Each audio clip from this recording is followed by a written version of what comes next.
Hello there and welcome to Video Game Leftovers by VGFacts, a show where we explore game data and promotional material to reveal content that was cut from games. Today we'll be showing you some of the leftovers from the classic post-apocalyptic RPG, Fallout.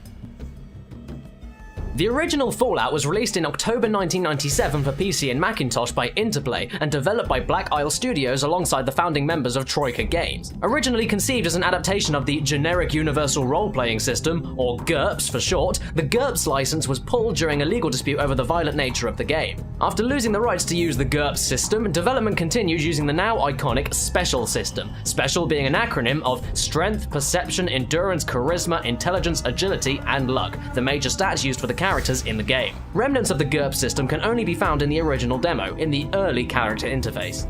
Speaking of the original demo, a lot of content was either modified or cut entirely from that early version of the game, most noteworthy being the iconic Vault Boy images used for the character stats and perks, which early in development were referred to as quirks. They were specific character bonuses that became available every few levels, and gave your character unique traits and abilities. Some of the cut traits and abilities include Bad Breath, Colorblind, Combat Paralysis, Common Sense, and of course, Pick Nose. Some of the items present in the demo were also changed. The inventory icon for Mentats originally appeared as a syringe rather than the pill form used in the final version. Stimpaks used the icon for Super Stimpaks. The wire cutters were changed to a more generic and useful tool, and the all-important water chip had its icon completely replaced, although functionally it stayed the same. Moving on from the demo, the final release of the game had a number of items cut or left unused, such as a gold locket and a small statuette, which didn't make any appearance until Fallout 2. More interestingly though, there's an icon for what looks like a rusty knife. It's possible that it was intended to be used as a melee weapon, and it closely resembles the knife shown in the instruction manual. There were also two cut items which seem to go together. The first is the field switch, with a description which reads, an electronic transmission device with a very simple and large toggle button. It looks like it was recently made and designed for very large hands.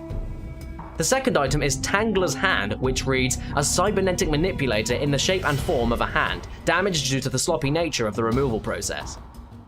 In issue 8 of the Fallout Bible, developer Tim Kaine wrote, I'm pretty sure that both of these items were part of deleted quests. Tangler's Hand was used to prove that you killed someone, and I think it was an additive, which was heavily modified near the end of Fallout's development.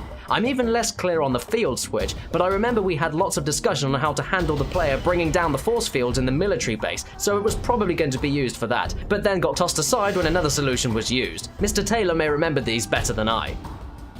The Mr. Taylor that was spoken of refers to Chris Taylor, lead designer of Fallout and creator of the Special system, who later confirmed the story.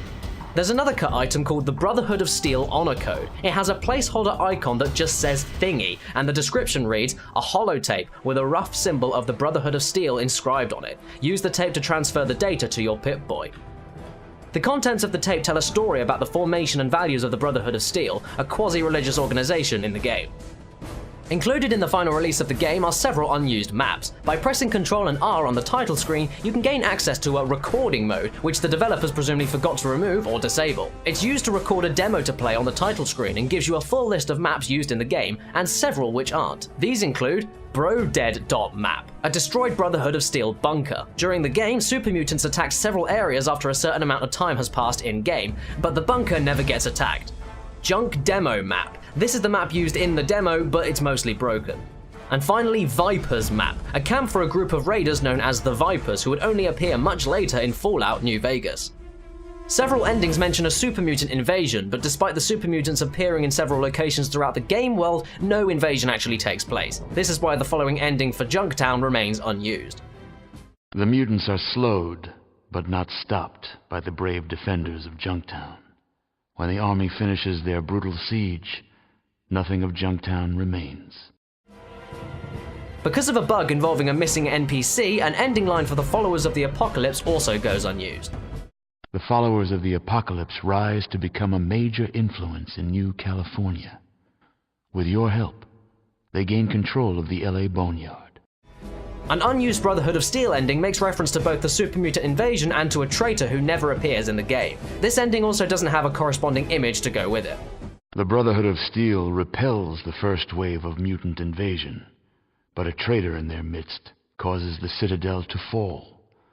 Fortunately, the advanced technology is mastered slowly by the mutants, and they were unable to use it against you. And finally, for one of the most unusual pieces of cut content, during very early development, a faction known as the Slanter were cut entirely, along with a related area simply called the Burrows. According to design documents and notes, they were originally mutated raccoons who escaped from a research facility.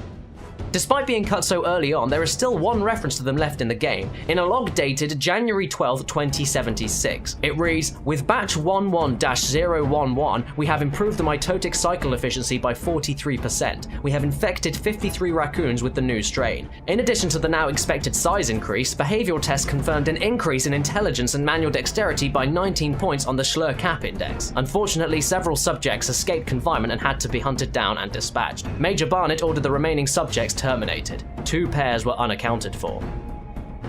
In regards to this cut faction, lead programmer Tim Kaine has been quoted as saying, "As for the Burrow, this location was written by an early designer associated with the project. While it was well written, I feel like its content was not appropriate to our Fallout universe, mainly based on its style and feel in the game and not on its artistic merit."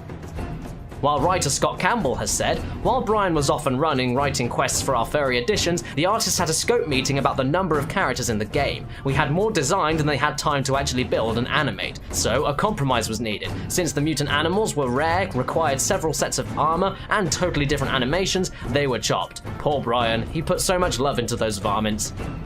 And I'm afraid that's all we've got time for today, but don't forget to subscribe to us here on YouTube and follow us on Facebook and Twitter for future content. And for more interesting trivia, check out VGFacts.com. And if you want to see more of what I do on my channel, well, you know, Fallout's about the apocalypse, so why not watch a video on LSD Dream Emulator? It might as well be about the apocalypse. It's just as creepy, it's just as sad, it's just as horrible, so yeah, you can see that if you want to.